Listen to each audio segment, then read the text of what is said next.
The next example is circular and will also ostensibly move into 3 dimensions. So we want to find the line integral of this vector field in 3 space.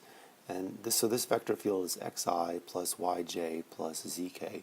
So notice this is the same vector field that we've seen in class.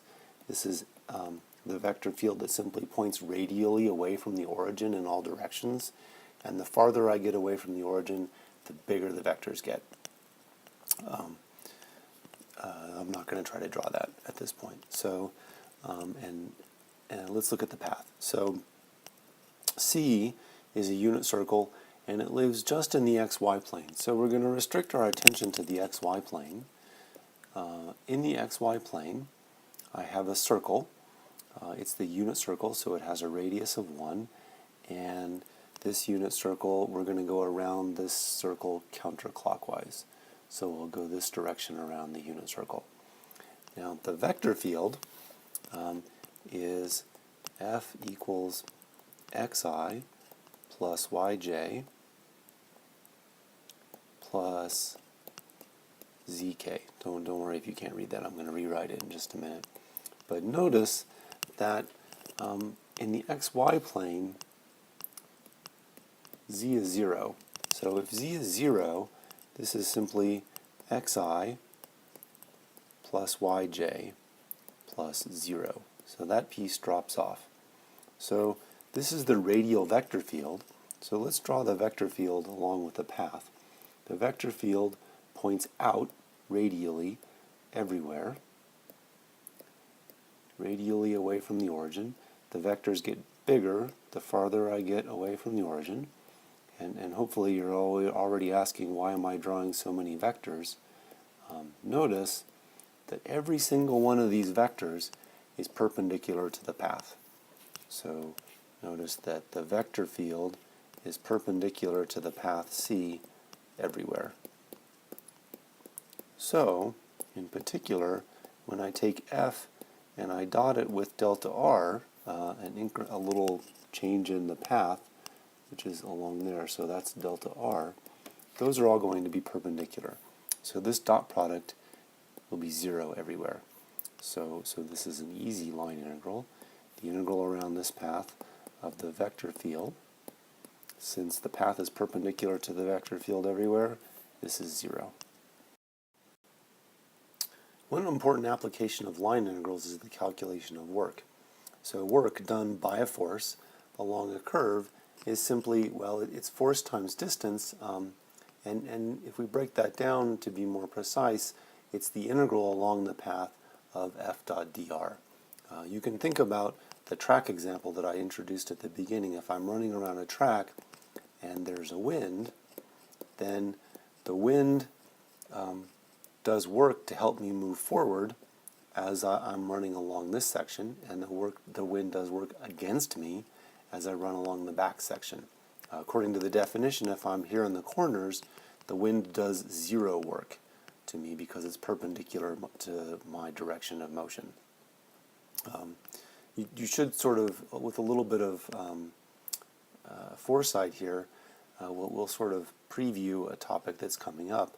Notice that as I go around, if the wind is constant everywhere, I'll get some positive contribution on one side, a negative contribution on the other side. So the line integral that gives the work of the wind on my forward motion is 0 around this closed path. Here's a work done by gravity example. So the force of gravity on a particle of mass m at a point with position vector r. So let's pause there for a minute. Here's the surface of the Earth, and imagine that's the center of the Earth. And my mass, little mass m, is here. The position vector r points to that mass. Okay, so that force is given by negative, big G, big M, little m, times the vector r divided by the magnitude of that vector cubed. Okay, where big G and big M, in addition to little m, of course, are all constants. So first notice that this vector field points in the negative direction of r. So the vector field, of course, points straight down. So first, that gives us a nice way to think about this vector field, notice that, let me erase that if I can. No, I guess not. So that gives me that F dot delta R, if I think about this as the magnitude of F times the magnitude of delta R, those are in opposite directions, times cosine of theta. Well, theta is 180 degrees, so cosine of theta is -1, and this is simply equal to the magnitude of F times the magnitude of the change in position vector. Okay, so let's let little r, notice it doesn't have a vector, it's a distance now. Let's let little r be the distance from the center of the Earth to the position of the particle. And what I want to do is I want to think about the magnitude of F. So the magnitude of the vector field is equal to the magnitude of minus GMM, the vector r, over the magnitude of the vector r cubed. Okay, that's already a magnitude. So what I'm going to get is I'm going to get GM little m times the magnitude of the vector r in the numerator. Well, the magnitude of that vector r is simply the distance from the center of the Earth. So I'm just going to write that as r no vector, divided by the magnitude of r cubed. Well, again, the magnitude of r is r no vector cubed. So in the denominator, I'm going to get r cubed. And then simplify, cancel the r's, you get gm little m over r squared. So I realized I just left something off. Remember, this cosine of theta was -1, so there should be a negative sign there. Okay, so now, with that negative sign, F dot delta R will simply be negative this magnitude of F that we just calculated.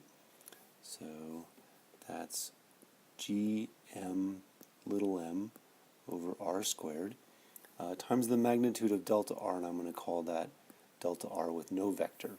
Okay, so when I think about adding all of those up and letting delta R go to 0, I get an integral. So the line integral of F dot dr turns into an integral of minus GM, oops, sorry, that's supposed to be a big M little m over r squared dr. And the r values in this particular example go from r equals 8,000 kilometers to 10,000 kilometers. So we're going to integrate from 8,000 to 10,000. Okay, so this is a straightforward integral to evaluate. Everything in the numerator is a constant. Write the integrand as minus r to the -2.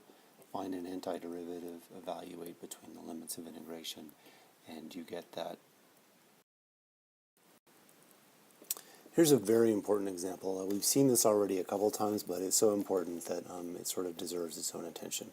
So if I have a vector field that's everywhere tangent to the curve, so that is the vector field and the curve are always pointing in the same direction, and we'll be really explicit here, the vector field is in the same direction as the orientation of the curve, and moreover, the vector field is a constant, then something nice happens. It's very easy to evaluate the line integral of the vector field dot dr. So first of all, notice that F dot delta R is the magnitude of F times the magnitude of delta R times the cosine of the angle between them.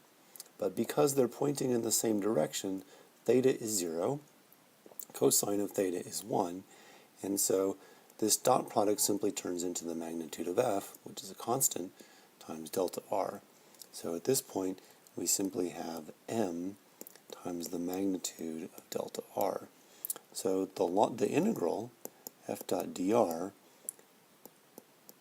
remember that's a sum of F dot delta R, and in this case, F dot delta R is simply a sum of m delta R, the magnitude of delta R.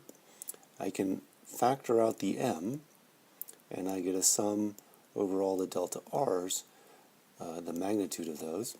But if I just add up all the lengths along a curve, so if I think of a curve and I think of all the lengths of all the delta r's, adding them all together simply gives the length of the curve. So finally we just get, and letting delta r go to 0 of course, we get m, the constant that's the vector field magnitude, times the length of the curve.